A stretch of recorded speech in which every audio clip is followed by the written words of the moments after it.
we'll schedule for tomorrow 1:30. Are you fine?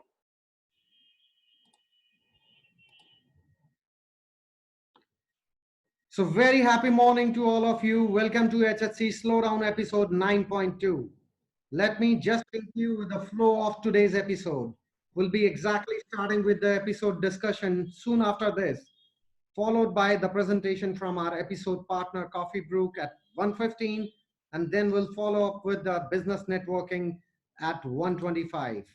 At this point of time, I would request everyone to kindly spare a minute and like us on Facebook. You can go to facebook.com/Happy Hotelier Club or directly type in Happy Hotelier Club in the Facebook search bar. If you like us, that would help us work better because that will simply boost our morale. So I would request you once again, whenever you get time, just go to the Facebook, like Happy Hotelier Club. And before we actually start the episode, let us just discuss what will you gain from episode 9.2. Some SOPs on food safety, kitchen hygiene, safe packaging, latest updates for F&B industry, and cloud kitchen safety procedures. And before we are exactly going further, let us take a small recap of our past episode. So we started on 28th of April from our first episode where we discussed about the crisis hotel industry is sailing through because of the COVID situation. And then we had our episode 2 on 1st of April where we discussed about redefining sustainability, followed by our third episode on 7th of April where we discussed that what is the impact of on workforce due to slowdown. After that, we had episode 4, 5, 6. Then we had our episode 7 on 6th of May, where we discussed about the possibilities that are there, in terms of consumables, fitting, and equipments, which people are actually adopting in today's day. Then we had our episode 8 on 15th of May, where we discussed domestic tourism, the way forward. And then we had our last episode, which is on food safety and kitchen hygiene. We had this episode 9.1 on 19th of May. As the topic is very vast, we are following up with the same topic again, and we'll be discussing more about it in the episode 9.2. So let's formally welcome you all to HHC Slowdown episode 9.2.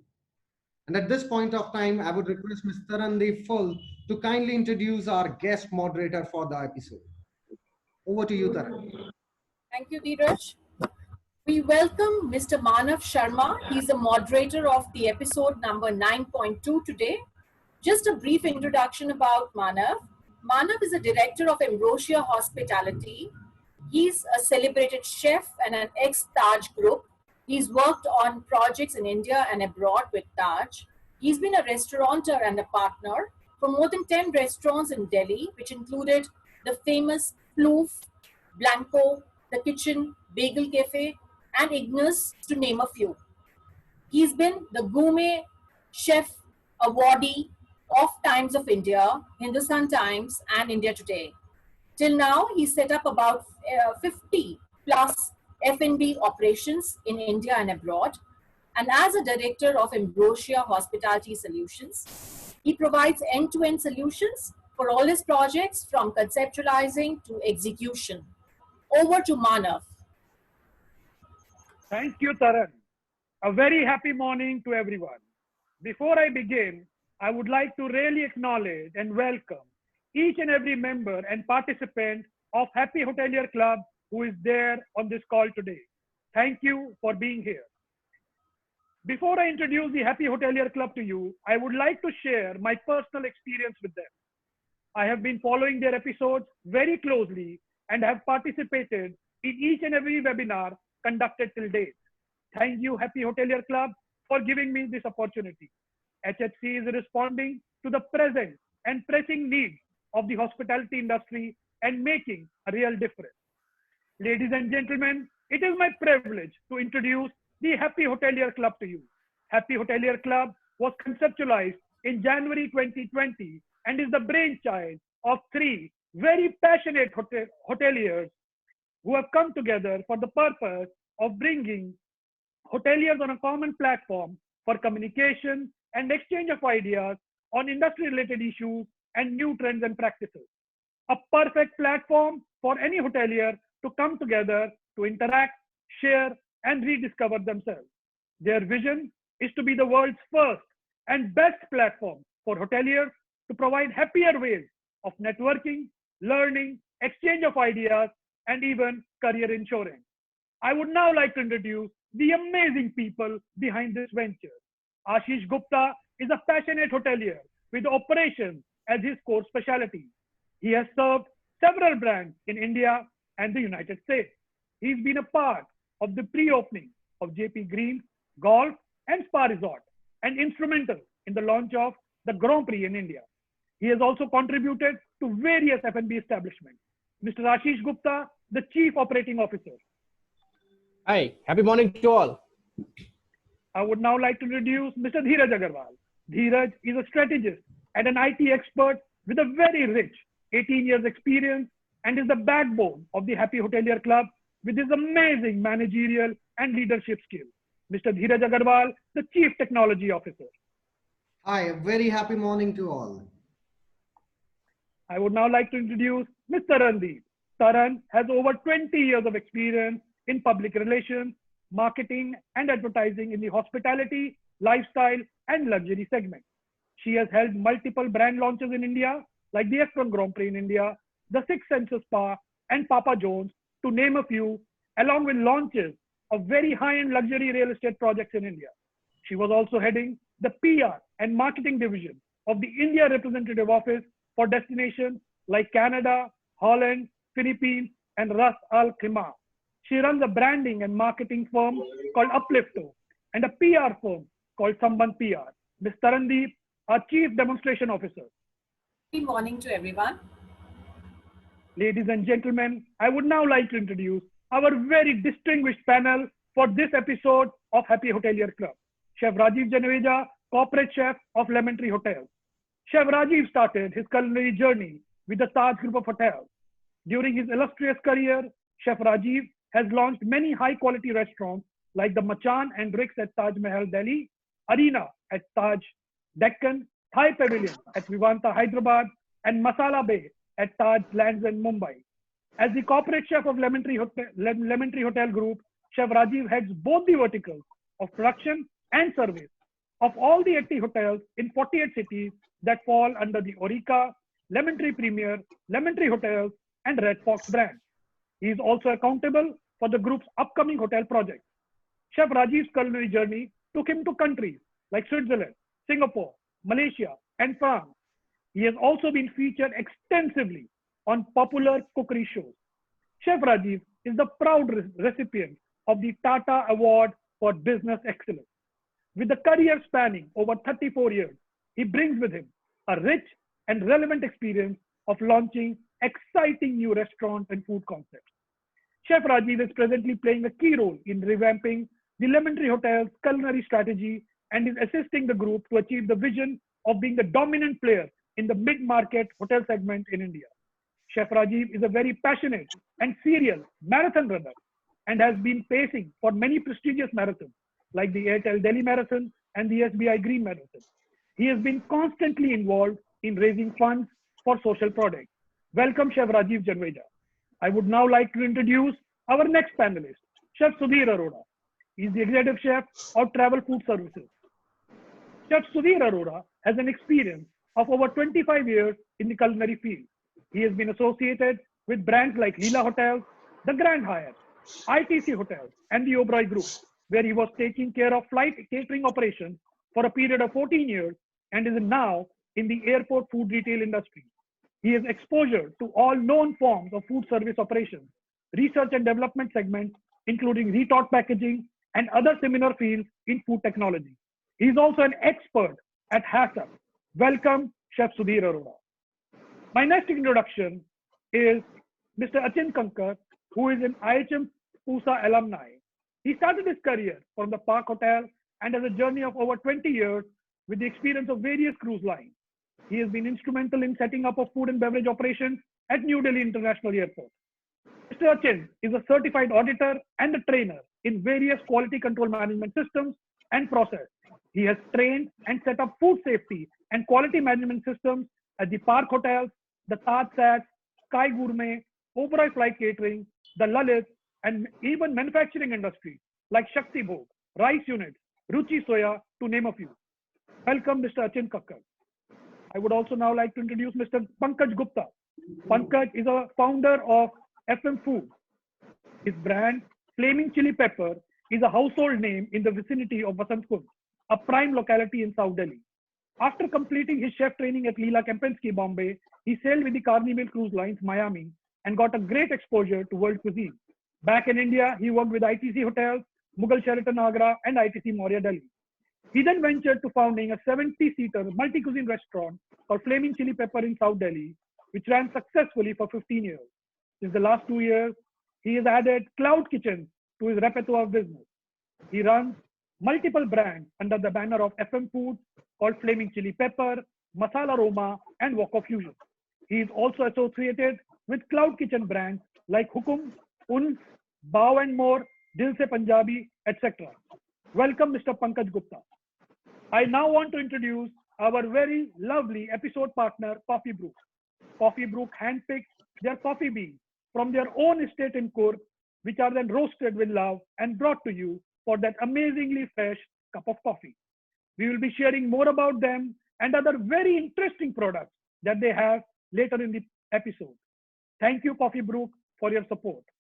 I would now like to formally start the discussion with our very esteemed panelists for the day, who are Chef Sudhir Arora, expert in hazard food safety and hygiene, Mr. Achin Kakkar, certified trainer, quality management systems, Mr. Pankaj Gupta, founder of FM Foods, and our very distinguished chef, Chef Rajiv Januija.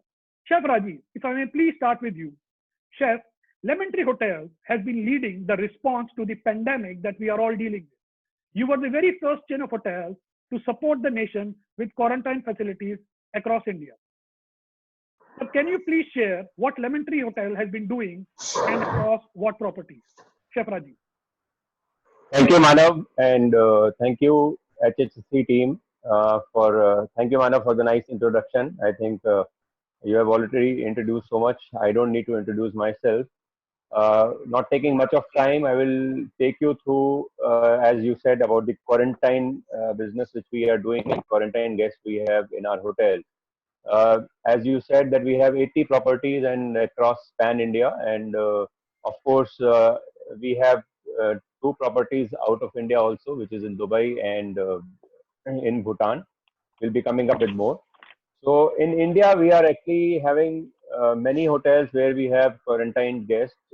These quarantine guests are basically asymptomatic guests who are being actually given to us by the authorities, local authorities, which is the DM. So once we got the first guest, which was in our Delhi hotel, which is at the Aerocity Red Fox Hotel, we were actually chosen by the government to quarantine the guests because what was happening is, because in the hospitals you can't have everybody staying who are not to be treated at the moment, and they are supposed to be asymptomatic. So that's why they were actually given an option: either you go and stay in the government facility, or if you want to pay, then this will be a paid facility for you, which you can choose for. So our hotel was the first one to be chosen for that, and we had a lot of once we got this information, we had to actually think a lot. So a team was created to get into preparing an SOP, because we were prepared in advance that you will be getting guests after a week or so. So it took us about a week time to prepare ourselves. How will we handle the guests? So we took some help from the government authorities also, and to find out, we had meetings with them that how will we handle, and probably we reached a situation that yes, what we were doing was right, which was actually approved by the government also. So what happens is, when you get the guest in the hotel, which is actually sent by the authorities, either the bus or the vehicle, they are received at the hotel porch, and it is only one by one a guest is allowed to come into the hotel. So first guest will check in, he will be escorted to the room, and then only the second guest will get down from the bus. So that is the first precaution which is taken, and there is a route which has been designed that they have to follow that route only. The staff, we keep very limited staff, only 2 people who will be actually in a bio suit. They will welcome them. All the formalities will be done in terms of taking their names and whatever forms need to be filled up with their choices, and if they have any kind of problems like diabetes or something, which also is noted. There are 2 doctors which are always at our hotel, which to take care of the guest, which is being given by the government. So once the guest checks into the hotel, he is advised. He has a welcome letter in the room, which with the house rules that what to do and what not to do, because he's supposed to be quarantined in that room for 14 days. So that is how we take the guest in the hotel. And then, of course, the other services will start. How we do that. Good. That's what I wanted to come to you, Chef. Chef, how are you managing the meals for these guests who are quarantined? So I believe they would be quarantined there for about 14 days. Correct? 14 days, yeah. Can you share a little bit about how how you? So once you are quarantined for 14 days, means you actually will get bored, and so we need to keep them engaged. And of course, one thing which plays a major role is if how good is the meal. If I'm getting what I require. So we have a menu which is actually a cyclic menu for 8 days which we prepare, and this is actually a fixed meal menu. Of course, the menu will change if you are because we have 4 brands. So if you are staying in a Lemon Tree Premier, so there will be a little different menu, and if you are staying, because at the same time you are paying a different cost. If you are staying in a Red Fox hotel, then there will be a different menu which is there. We generally keep a vegetarian menu, but of course, on an alternate days, we do provide non-veg also. And some guests, if there is any special request that I'm allergic to particular things, so we avoid for them. We take all those requests in advance. So what happens is the menu is already fixed for breakfast, lunch, and dinner. We generally keep the tea coffee maker which is there in the room. So 14 days supplies is already kept in the room. We don't serve because the tea is you can make it in your room. The menu will change every day. The meals are prepared. These meals will be served in a disposable crockery and plates and everything, which is actually use and throw.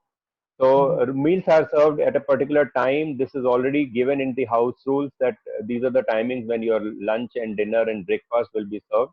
Apart from that, if you require something more, of course, we offer that you can pay and buy, but generally we avoid, because then we have to interact with the guest more.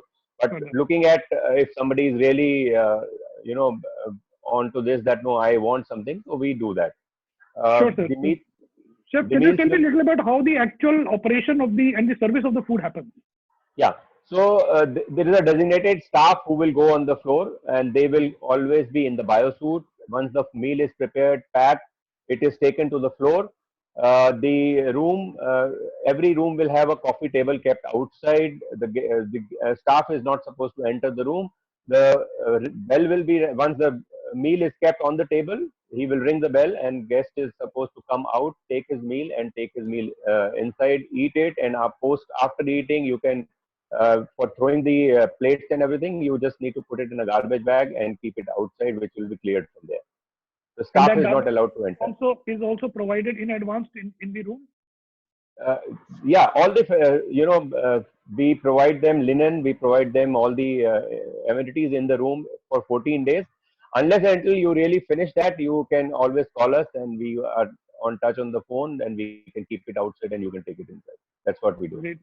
Great, Chef. Awesome. Chef, thank you so much for that amazing work that Lemon Tree Hotel is doing, and how you are handling your guests, especially in the quarantine facilities.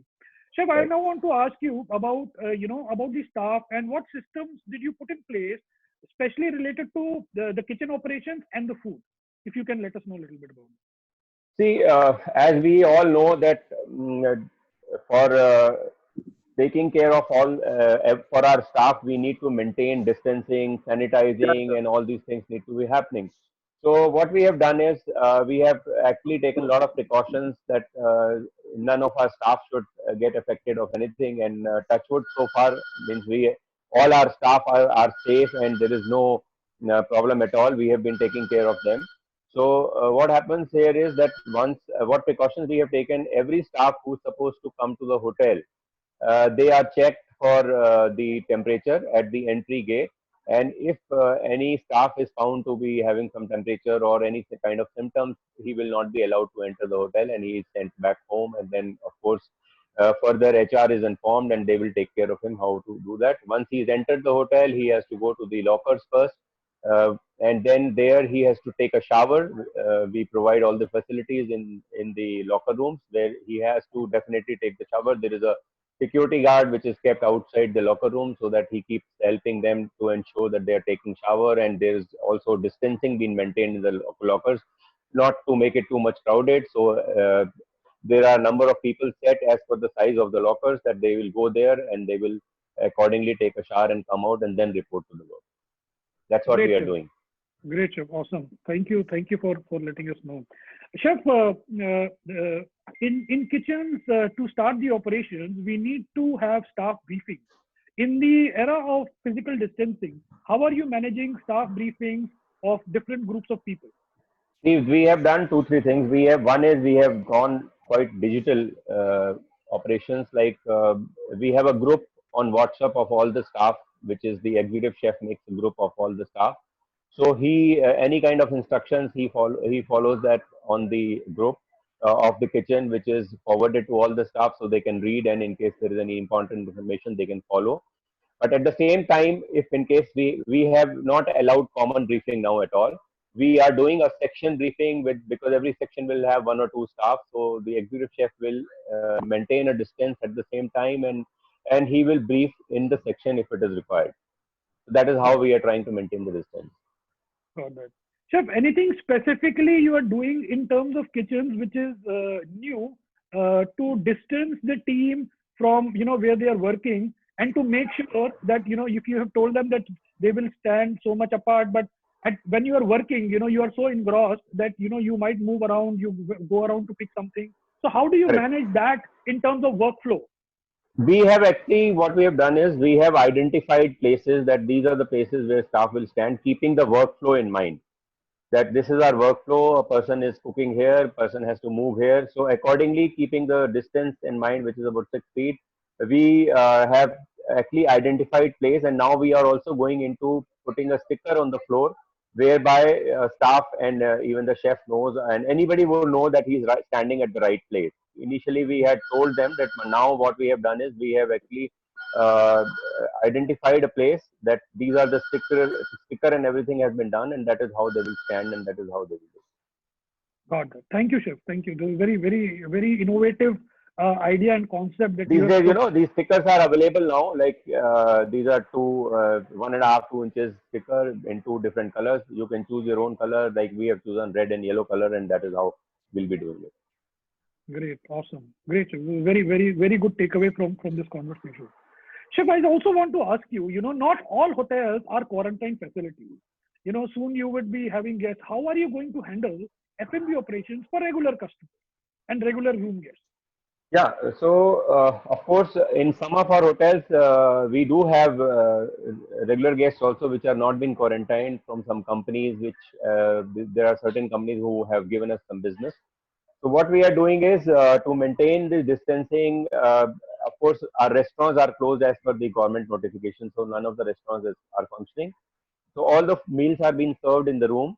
So to maintain that, we are actually delivering the food, which is of course covered. All those precautions are being taken. A person goes in the biosuit again, and he will deliver only till the door. He will not go enter the room, and the food is only delivered till the door.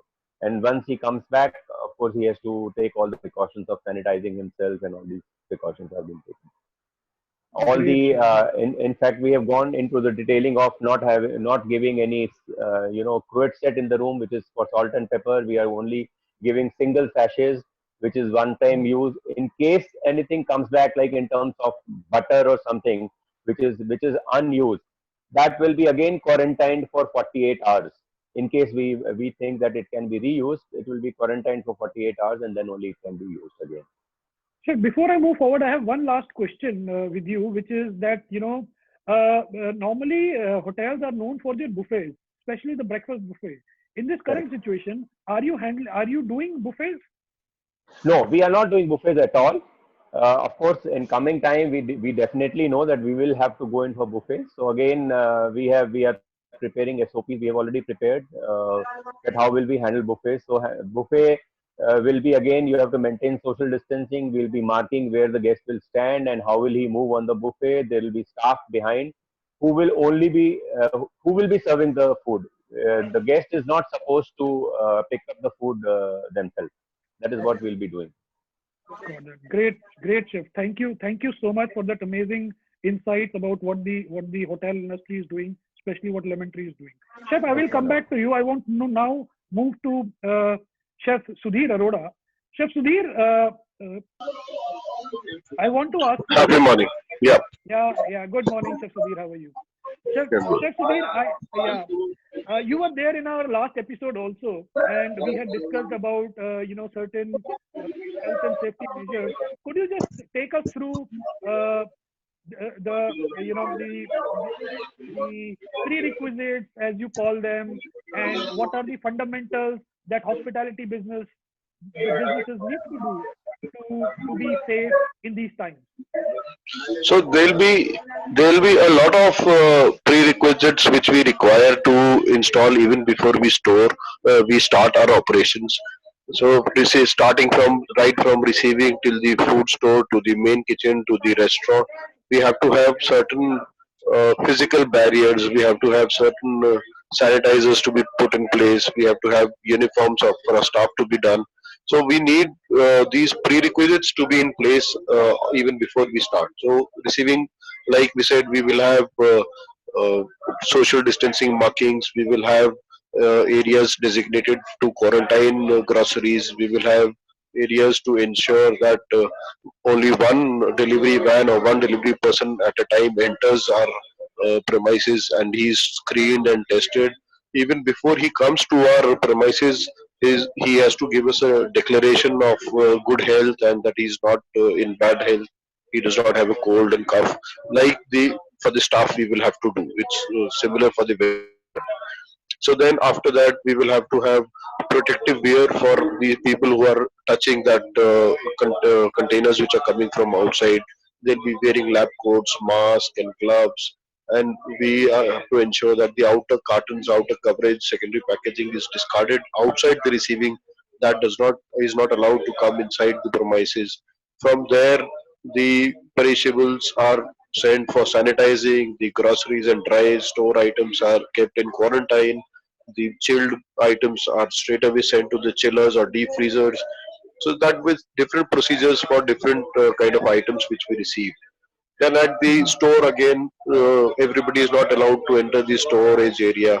Only dedicated people who are allowed to go there. They are duty bound to pick up everything and keep it outside according to the intent of the outlet or the kitchen, and wait. Everybody outside is given a time.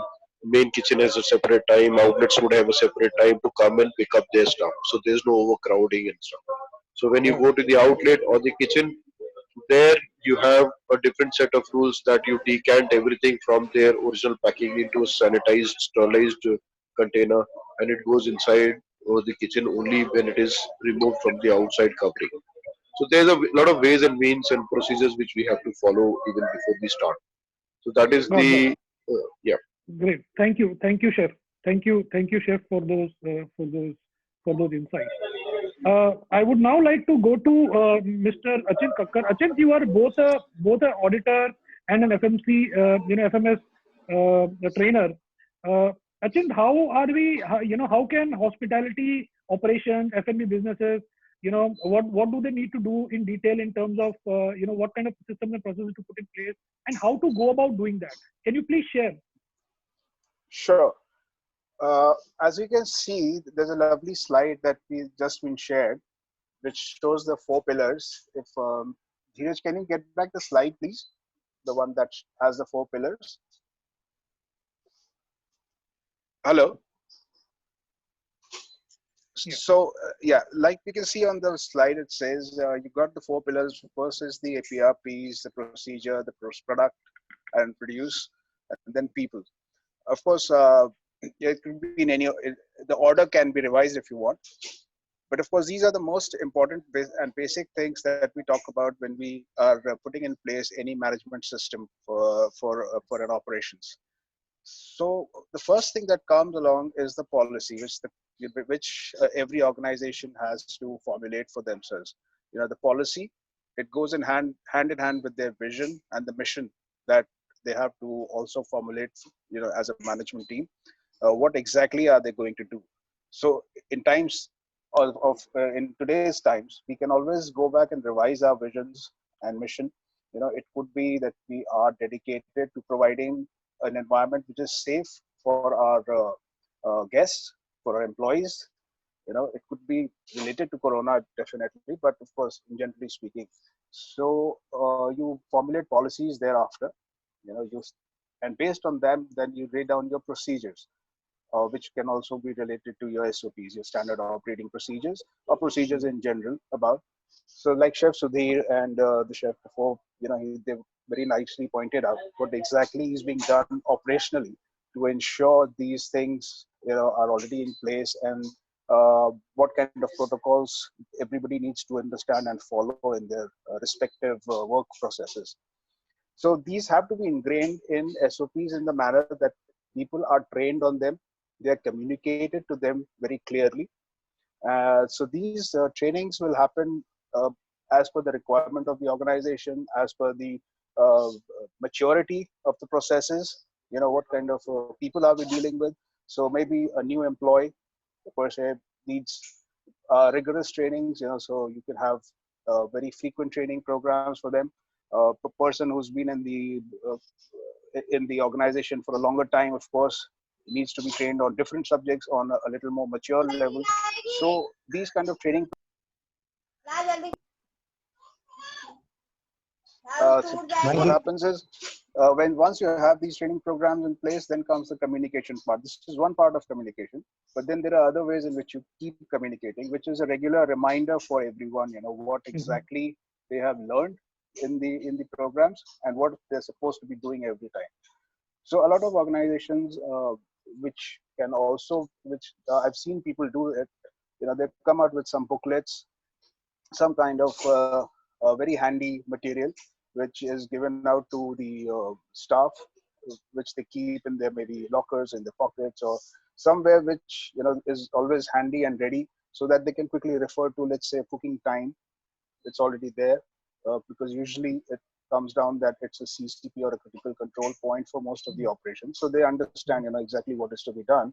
So in today's scenario, we can come up with an SOP like, you know, you wash your hands for 20 seconds. It could be, let's say you do your risk analysis and the organization decides that maybe it's a PRP, or you can upgrade it to an OPRP kind of a scenario for the duration that we are still dealing with this pandemic. So you can treat it as an OPRP in the kitchen, and then you can devise proper ways and control procedures and monitoring procedures. So there could be a correction action plan for it. So and then of course you put the, you know, proper posters which are illustrious. So you have photographs of how exactly it is to be done, washing hands, let's say, and so people are always constantly reminded of what is to be done. Similarly, you have for front of the house people, let's say, we also have very important procedures that need to be followed.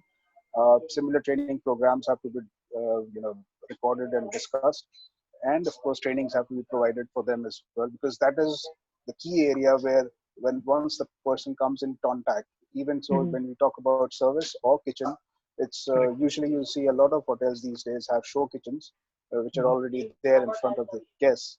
So you know, you're under constant observation by everybody. So there's very little that you can go wrong with in front of the customers.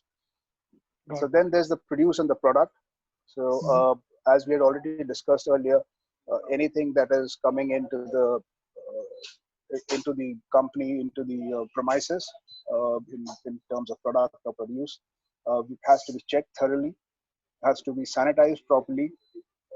Deep boxing areas have to be created and controlled where any cartons that come from outside need not be necessarily taken into our operations. We can always debox them, put them in new fresh containers which we have, which are already sanitized, and we use them for stocking and storing in our premises. As much as possible, keep the debris and any other unwanted material out of the premises. So, and that, of course, the fourth pillar is people that we already discussed. It's the guests, the employees, the vendors. True. So, yeah.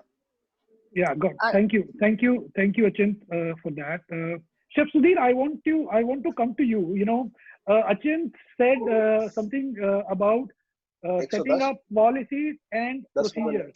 So if you can kind of distinguish between the two for me, a hotel can have a policy, you know, for example, to test every customer, every vendor, or every staff who enters the premises for the temperature. Now this is a policy. How do we ensure this policy? What is the process? If you can distinguish between them. So yeah, like you said, policy is something like when an employee is coming in, you have to check his temperature. That's a policy, mandatory requirement now set by the government. So every organization has set their policies. So like us also, we've set a policy that anybody who's coming in has to get his temperature monitored. It has to be recorded, and then only he will be allowed to come inside. But the procedure is the execution part of it. The process is how is it going to be done? Who is going to do it? If there is a deviation, what is the next step? Or who's verifying it that it's being done properly or not done properly? So the policy has a follow up on a basis of SOP, right? Or suppose I say the guard is supposed to take the temperature and he is to record it. So how much the temperature should be? Is it going to be 91 degrees Fahrenheit or it's 100 degrees Fahrenheit? Is it okay? He should be allowed or not allowed? Or if it is 91 or 100, what is the next step the guard has to take? Or if it is within the permissible limits, the person is allowed. But what to do if it is not on the permissible limit? So what is the steps? Similarly, who is verifying? So there you have you got mute.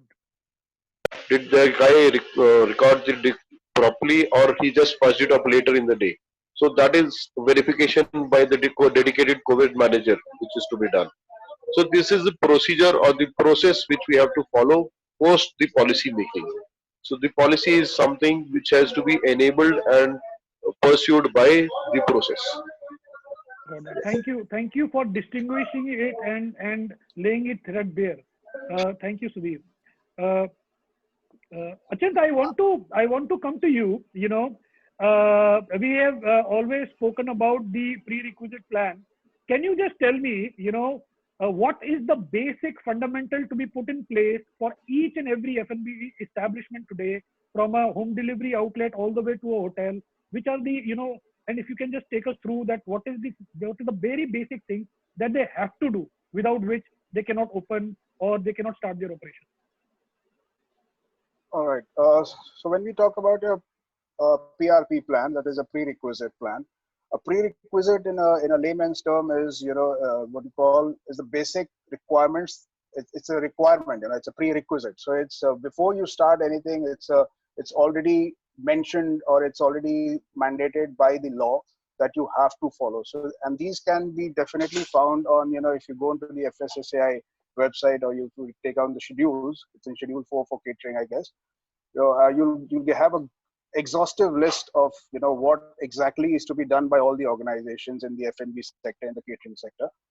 And it lays out very clearly. Even let's say you start with a very small thing like, you know, you have your floor. So the floor has to be of a non-absorbent material. It should be non-corrosive. It should be, you know, so that it doesn't attract any grease. It should be, when you put water on it, you clean it, it cleans very easily. So of course, you know, what kind of floor are we looking at? The walls need to be tiled. So it says up to a height of at least 3 meters, you know, you put tiles on your walls so that they are, of course, again, you know, non-absorbent and non-corrosive kinds, which can be cleaned very easily, and you have to clean them every day, basically. what kind of equipment are we looking at in a catering sector? There's a very specific type of, the steel that we use is 304. It's a food grade steel that we're using for most of our, at least, work surfaces. So these kind of things are already there in the, the PRP programs. Then, of course, before you start, let's say, even if before you start building your building, you have a building in place, you need to first see the area around where you're going to build this place, your catering, your kitchen operations, or your services. So you need to understand the area around it. Are there any hazardous industries around it? Is there an open drain around it? Is there anything that can cause any damage to your operations or make your operations susceptible to these kind of external threats?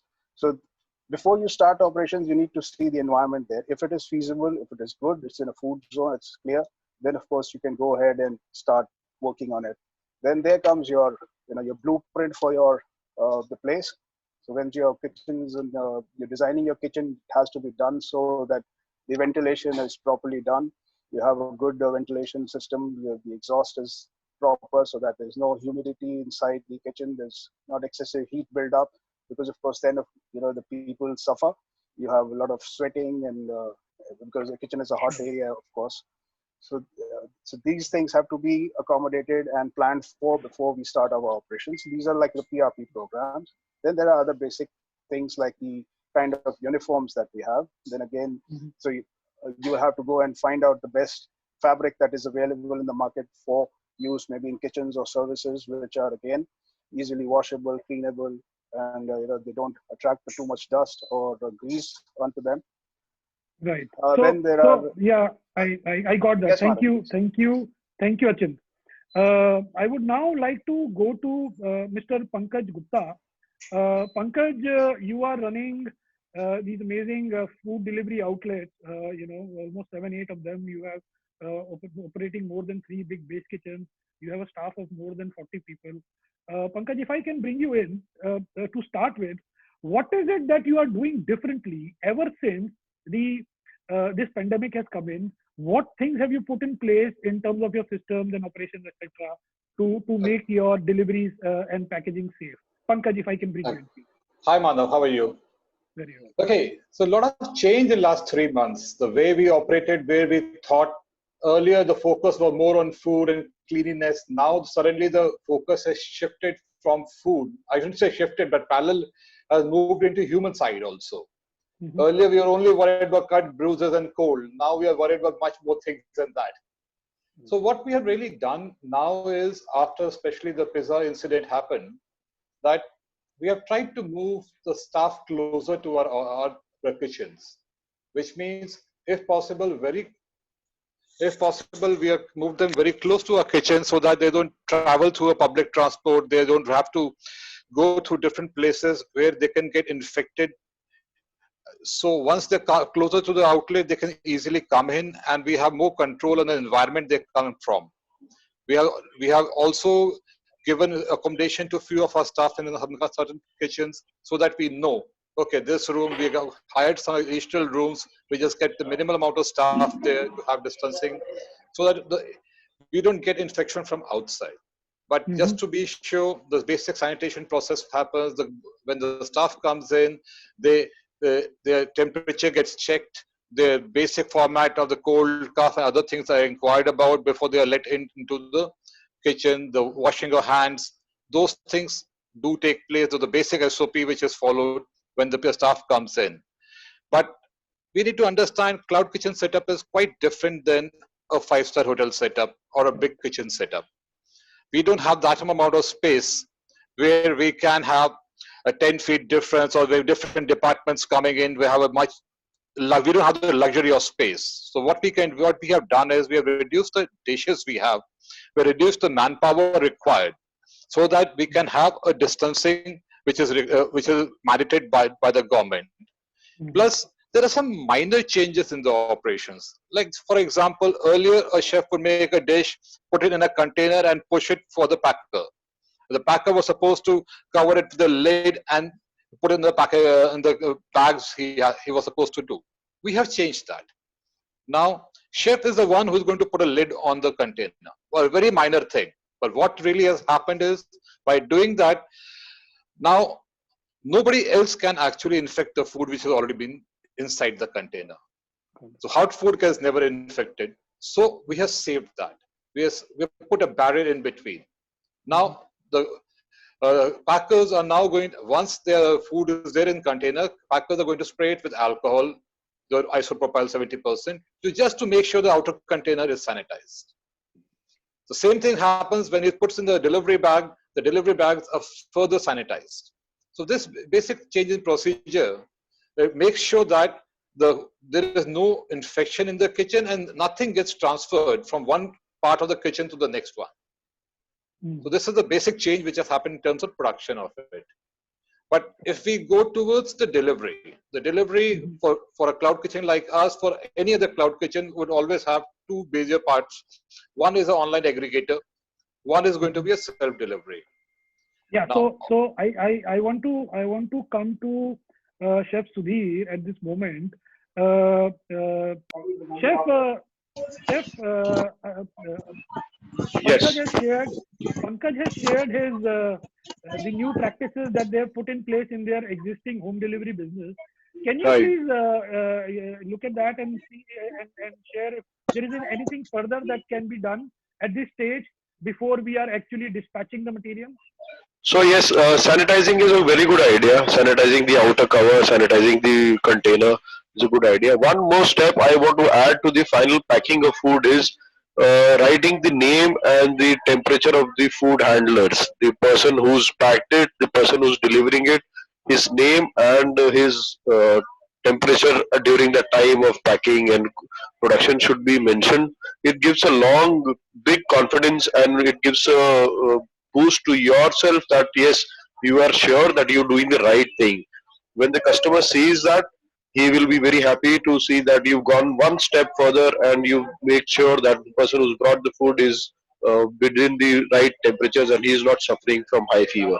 Another thing I want to add to it is that when you deliver the food, you should send a small WhatsApp message to the guest or your customer that how to discard your food or the containers. So maybe provide them with a garbage bag, like maybe we tell them how to discard it and take the food out of it, the containers, without actually contaminating it. Those two, three things I think should go a long way in building the confidence of the customer. Great. Thank you, Chef. Thank you for that amazing information and insight. Pankaj, if I can come back to you now, the food is prepared. We have put it in the packaging. We have now labeled it.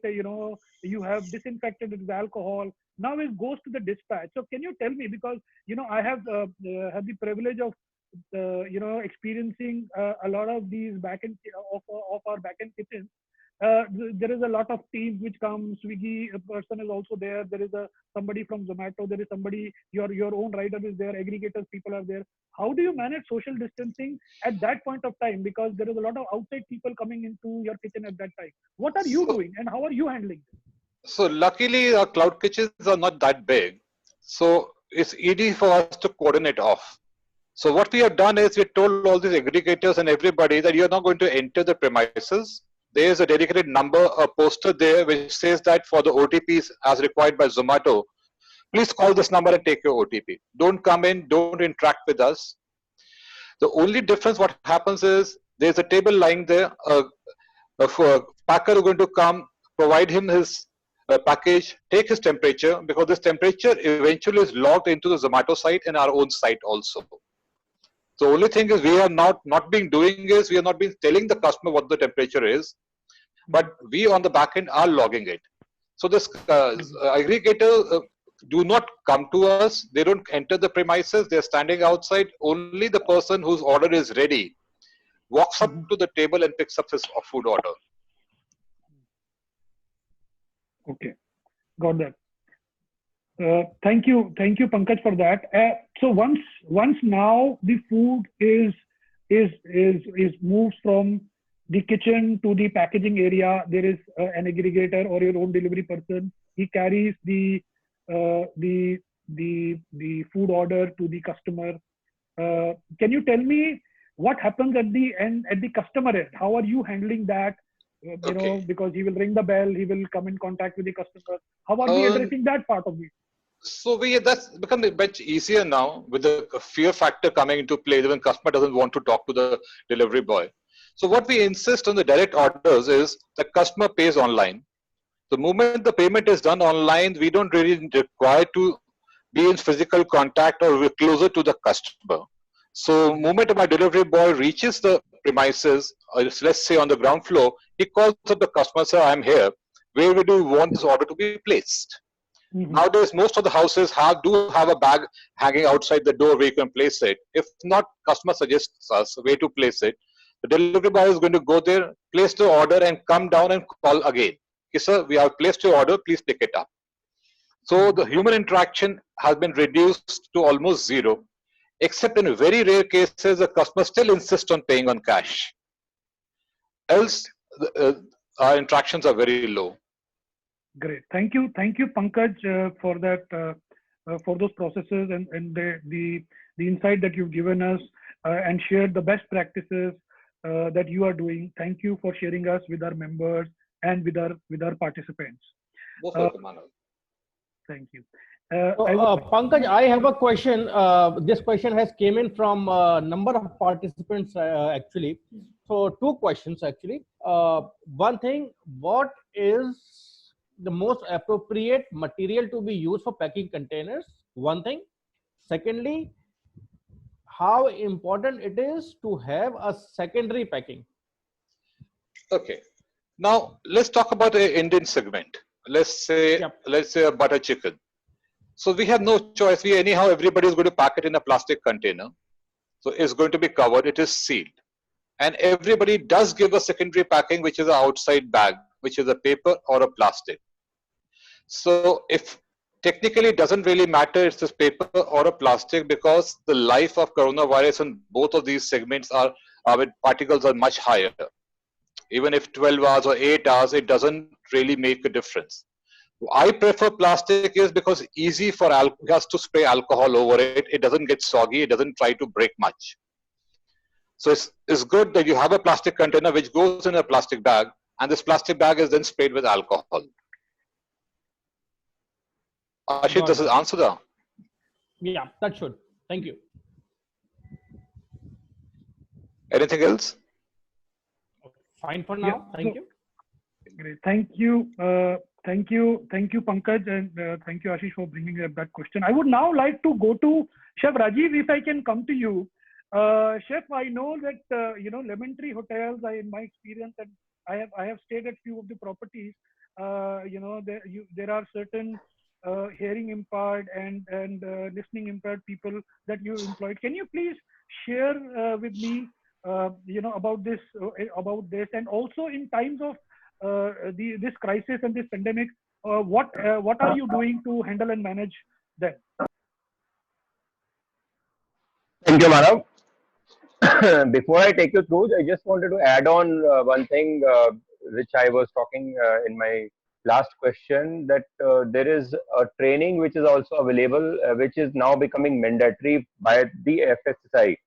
And this is actually an online training whereby a certificate will also be given to a food handler about COVID-19 guidelines training, which is now happening. So I have in fact received this information yesterday only, and one of our staff has already gone himself and done it. So we'll be also initiating that.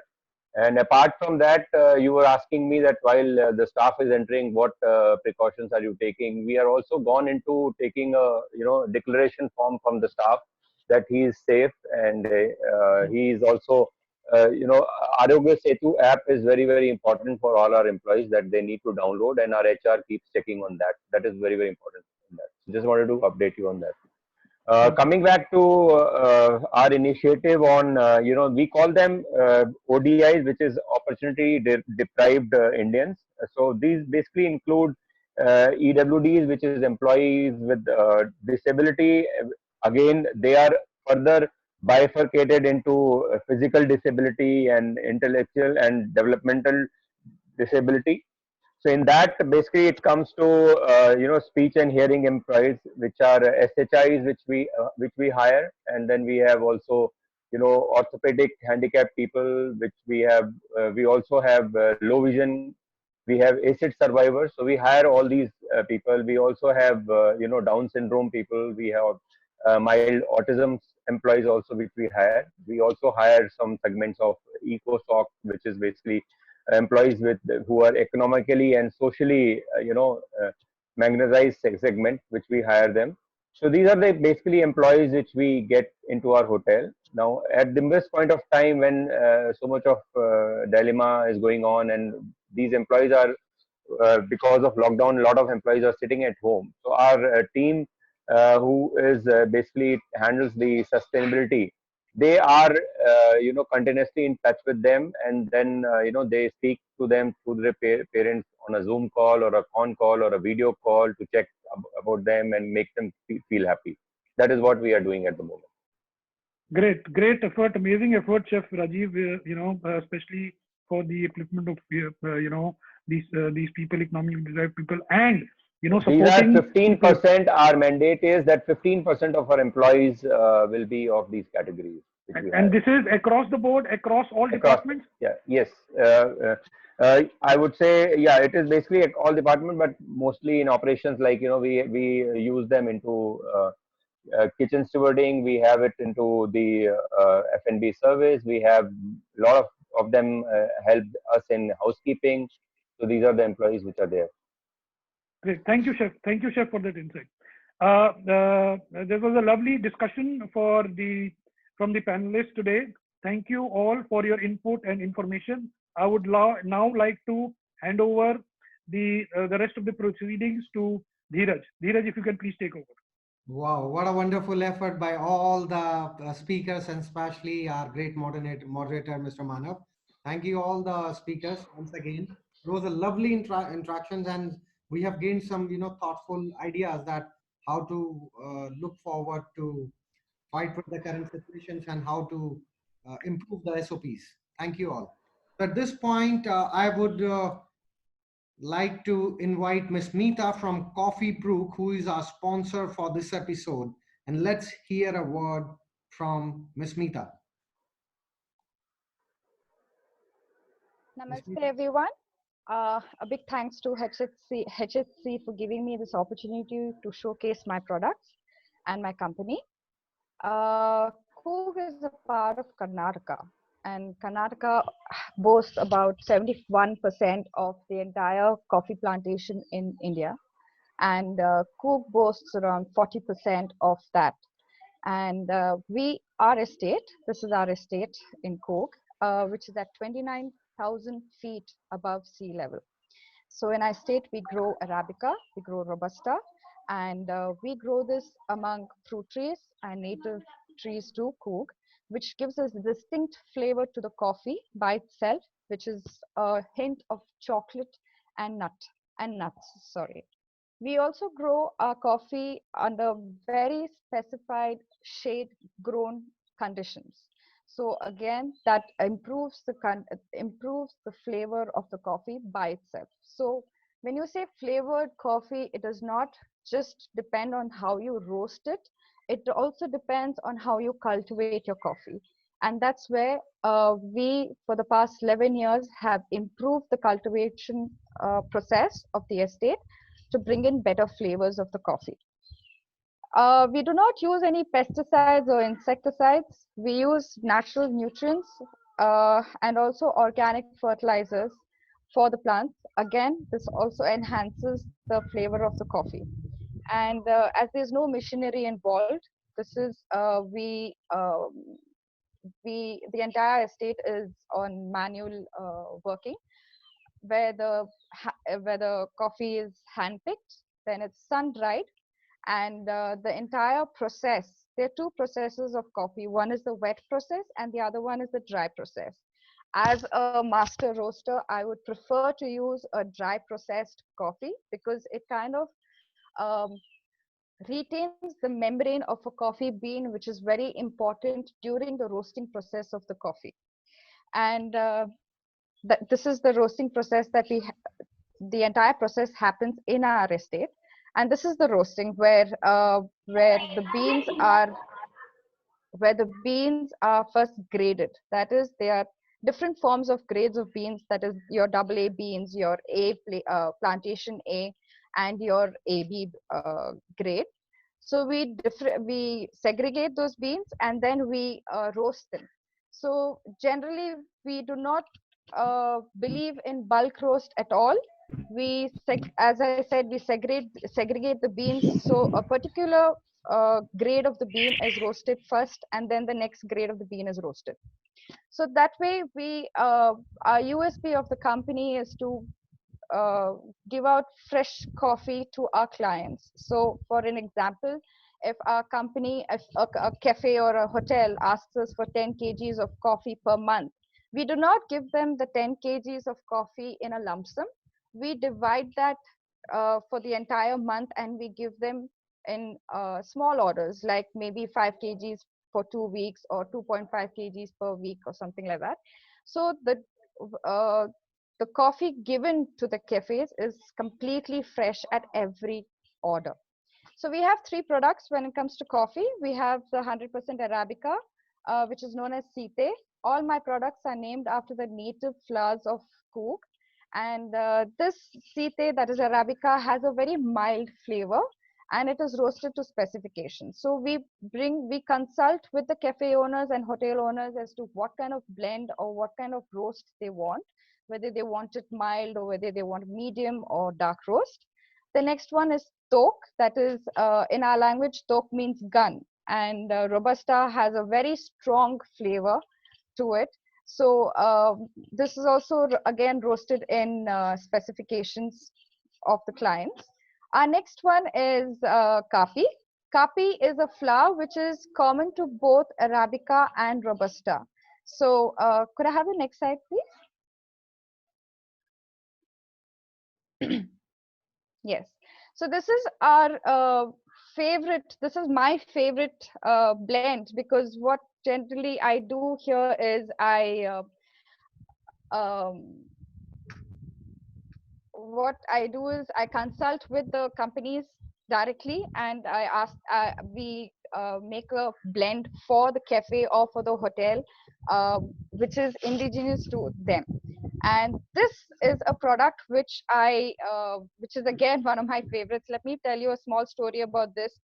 I carry my coffee everywhere I go, and this sachet coffee, which is pretty new to Indian market.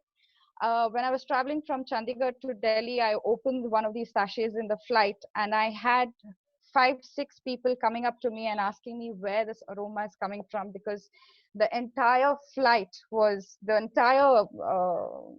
plane was in fact having this aroma of coffee, and it brought me quite a lot of clients just by opening this sachet of coffee in the flight. It replicates your tea bags, where you have 10 grams of coffee, which can again be blended according to the to the client's customization.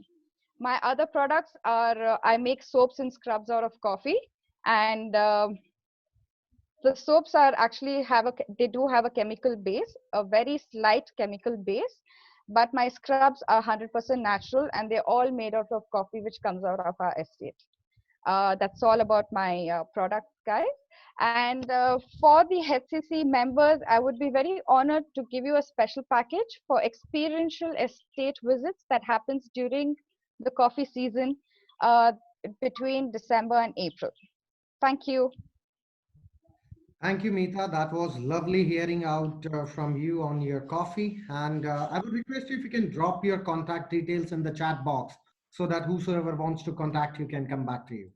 So we'll just open the session for all our participants so that they can ask their questions, which are much awaited with them from our speakers. But before that, let me just announce you our next episode, that is HHC Slowdown episode 2, which will be happening on 28th of May, same time. That is Thursday, and we'll be talking about front of the house, the reopening and the sanitization. At this point of time, I would also like to tell that sponsorships are open for episode 10. You can contact us at the numbers mentioned below. if you want to promote your brand like we did today. SSC SSC memberships are also open, and for details, you can visit our website, that is happyhoteliaclub.com. I would now request all our participants to unmute them one by one, and you can ask questions from our speakers. We would encourage questions both from for the speakers and as well as in case you have any queries for Meeta, you're welcome to ask. Hello. Hello, can I ask one question? I'm Shailesh. Please go ahead. Yeah, it's regarding the notes and papers, whether the coronavirus is, safe on paper, or I mean, paper is safe, that is notes, currency notes, how to deal with them. Thank you.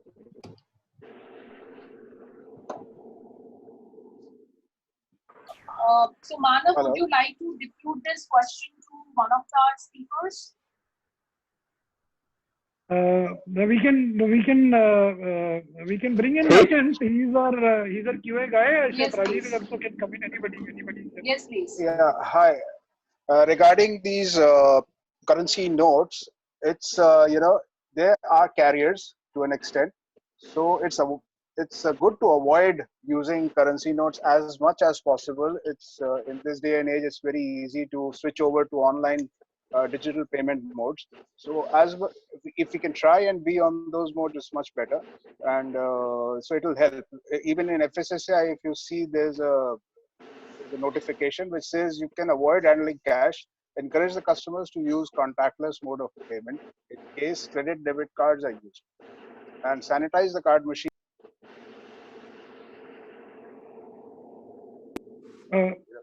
So you need to sanitize your POS machines as well, your credit card machines, let's say. Just that. But yes, the currency notes definitely we should. Achan, you need to unmute. So, did you get that, Manav? Yeah. Can you please repeat the last sentence, because I don't know. Can you yeah, ask the? Can you ask Tarun? Can you ask the person who asked the question? Is there a question answered? Then we can move on. Yes, it is answered, sir. Thank you so much. Okay. Thank you. Do we have Mr. Anurag here? He has a question. Mr. Anurag. Namaskar to everyone. Good afternoon. Am I audible? Yes, sir. Please go ahead. My sincere thanks to all of you, to the team, and to the speakers, honorable speakers. You've really given us a great insight. Really, you've touched upon a lot of insights to the operations, how you are working. I actually happen to be Chef Janveja's junior from the same college. So it's a privilege and an honor to be able to listen to him live here. So thank you, Chef Janveja. It's an honor, sir. Thank you, Anurag. Sir, my questions to all of you esteemed chefs here, particularly. As you know, I work for an international airline, and I've been associated with in-flight product management in terms of what we serve in different cabins. So could you, of course, as of now, lockdown, I think by 25th probably we would have some in-flight flights operating back, hopefully, fingers crossed.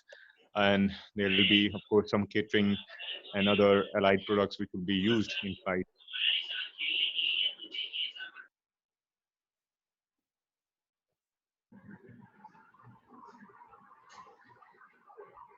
Please carry on, sir. Anurag, please carry on.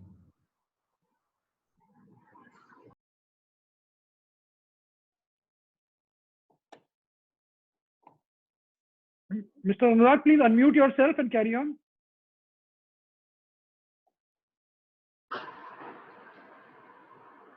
Sorry, I apologize. I wasn't aware that it's been unmuted. I was asking about how the various airlines would probably be looking at in-flight product in terms of catering. If one of the chefs can probably think can give your insight to it, please.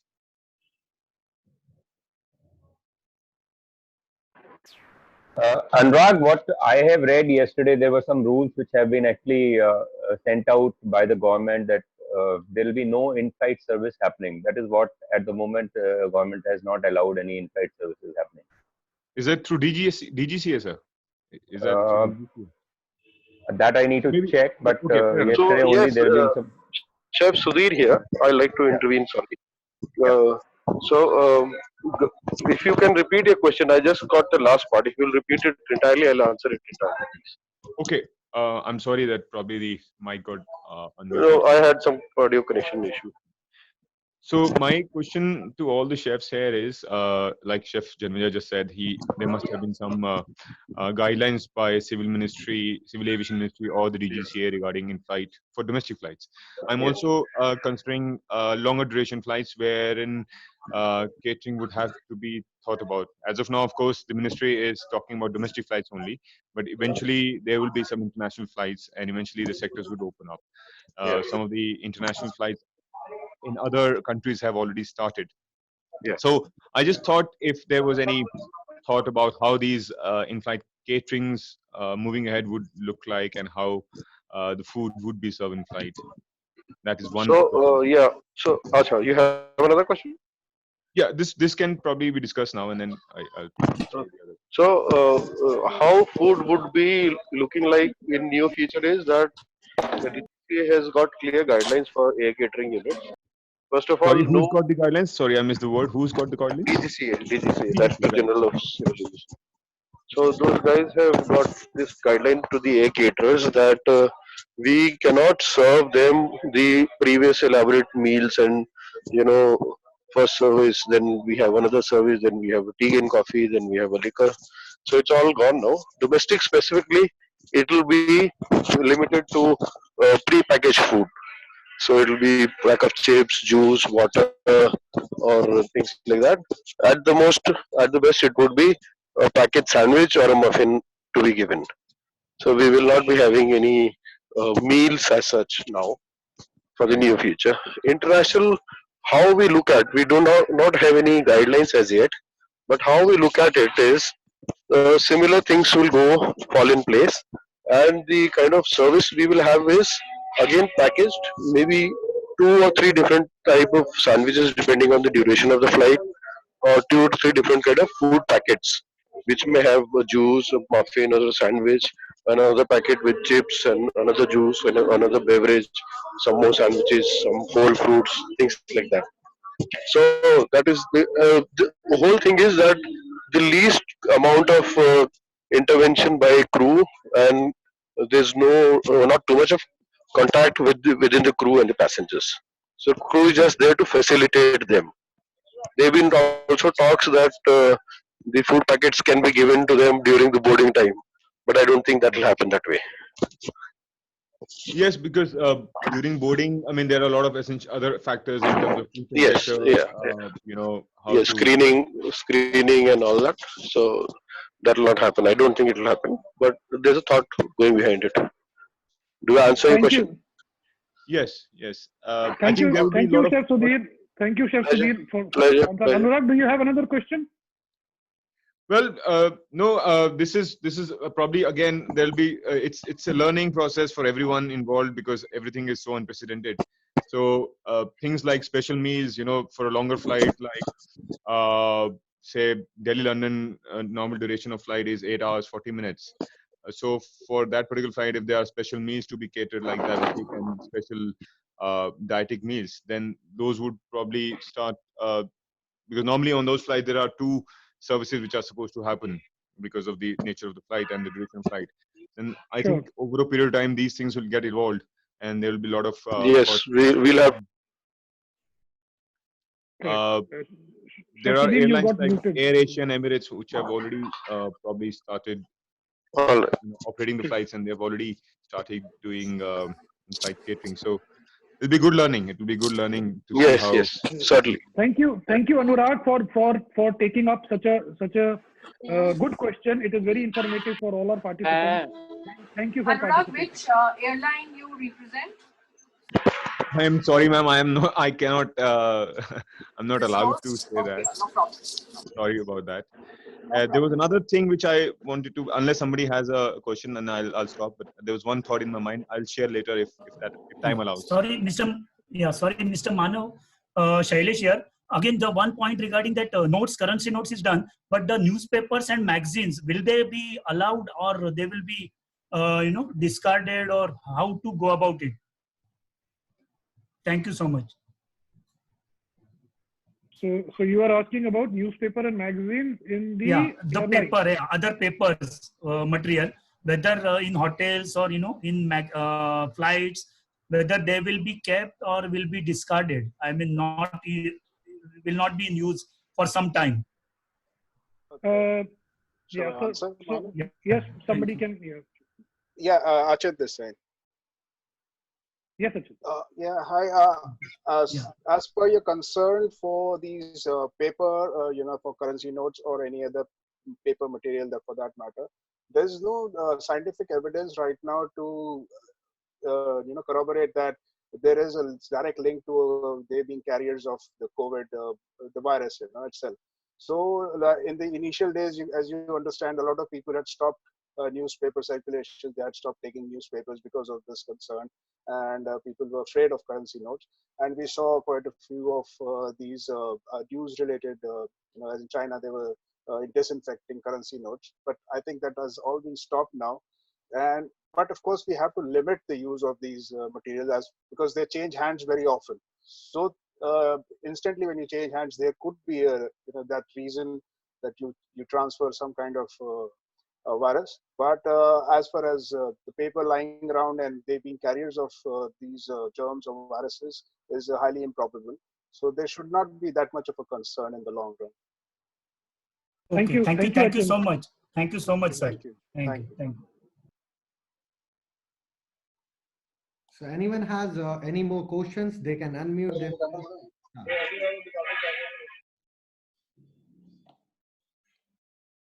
Any of the participants have any questions?